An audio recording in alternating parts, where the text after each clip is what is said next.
اللقطة اللي عملها حسام حسن المدرب المنتخب المصري بعد الهدف الثالث لمحمد صلاح في البرولونغاسيون ضد البنين في الدور الثمانيني تلخص حال العرب الكل. وتفاجئنا فاجئنا بحالة جمهور المغرب في الأدوار الإقصائية.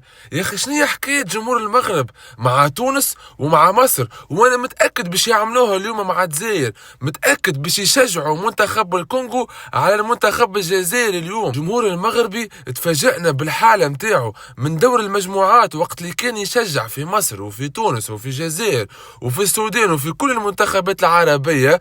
تفاجئنا اليوم اللي في الأدوار الإقصائية ولا يشجع في المنتخبات الأخرى، العكس المنتخبات العربية شجع مالي ضد تونس وشجع البنين ضد مصر. وانا اليوم متأكد 1000% انه جمهور المنتخب المغربي باش يشجع الكونغو على الجزائر.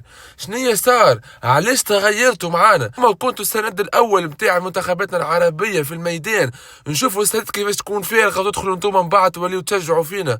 ما فهمت شنو اللي صار. اكتبوا لي في التعليقات شنو هو اللي خلى الجمهور المغربي يتغير، ومن اللي كان يشجع في منتخباتنا العربيه تغير ولا يشجع في منافسين متاعنا.